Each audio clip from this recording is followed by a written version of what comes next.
వేదములలో చెప్పబడిన మాట. దేవునికి 39 విశేషణములు, 39 బిరుదములు ఉన్నవి.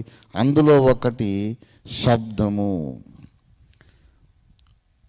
దేవతలు ఎలోహిం అనే బహుళార్థక నామము కలిగిన, బహుళ నామధేయము కలిగిన ఒక మహాపురుషుడు ఉన్నాడు. దేవుడు ఆయన నోరు తెరిచాడంట, ఆయనలో నుండి నాదము బయలువెడలేను. అది ఋగ్వేదము చెప్పిన విషయం. దేవుడు నోరు తెరవగా నాదము బయటకు వచ్చింది. ఆ నాదమే సర్వ విశ్వమును సృజించెను అని వేదము చెప్పినటువంటి పారమార్థిక సత్యం.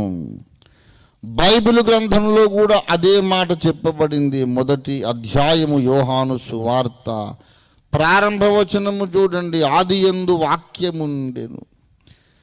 ఏమండి, వేదములో నాదము ఉండవచ్చు, బైబిల్లో వాక్యమని ఉండవచ్చు.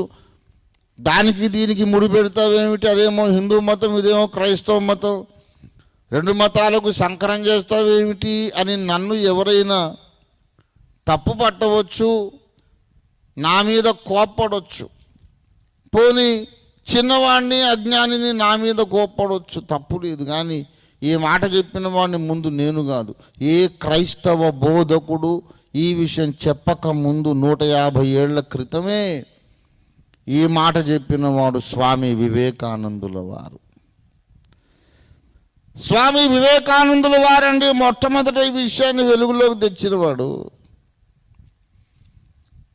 అమెరికాలో షికాగోలో జరిగిన సర్వమత సమ్మేళనంలో ప్రసంగించడానికి స్వామీజీ వెళ్ళి అక్కడ 1000 ఐలాండ్ పార్క్ అనే స్థలంలో కొంతమంది తెల్లవాళ్ళని శిష్య బృందంగా చేసుకొని అక్కడ శిష్యులకు ఉపదేశం చేశాడు. ఈ విషయం ప్రబోధ రత్నాకరం అనే గ్రంథంలో మొదటి పేజీలో రాయబడింది. ఆ దినమున స్వామీజీ తాను ఏర్పరచుకున్న శిష్య బృందమును తన చుట్టూ కూర్చుండబెట్టుకొని బైబిల్లోని జాన్ సువార్త ప్రథమ పద్య పాదములు చదవండి అని చదివించగా శిష్యుడు ఒకడు చదివాడు.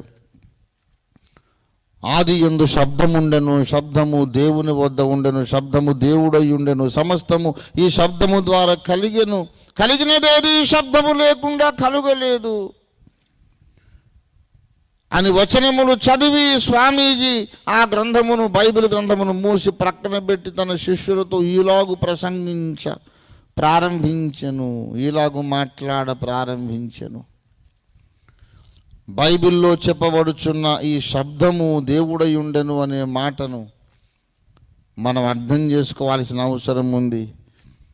హిందువులమైన మేము ఈ శబ్దముని నాద బ్రహ్మమని, శబ్ద బ్రహ్మమని, స్వర బ్రహ్మమని, ప్రణవమని, ఓంకారమని పిలుచుచున్నాము, మాయ అనియు పిలుచుచున్నాము.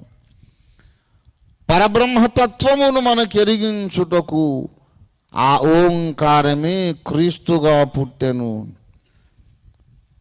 భూమి మీదకి రాకుండా మిగిలిపోయిన అపారమైన అనంతుడైనటువంటి పరబ్రహ్మమును తండ్రి అని పిలుచుచున్నాము.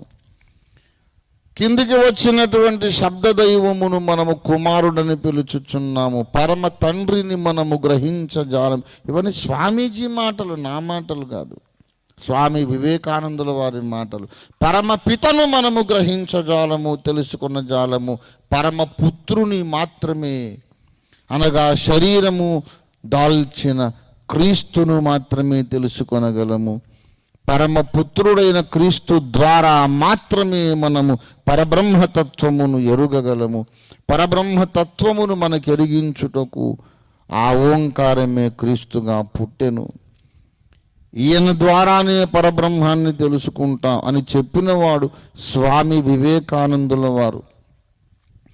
ఆయన ఆ మాట చెప్పిన తర్వాత అప్పుడు మండపాక కేశవరాయ శర్మ గారు, అద్దంకి దావీదు గారు, మా చిన్న తాతగారు, ఆ తర్వాత వాళ్ళ దగ్గర విని మొన్న సిహెచ్ ఫ్రాన్సిస్, పండిత్ ఫ్రాన్సిస్ గారు, వీళ్ళందరూ మొదలుపెట్టారు. అసలు ముందు చెప్పింది ఆయన వివేకానందుల వారు.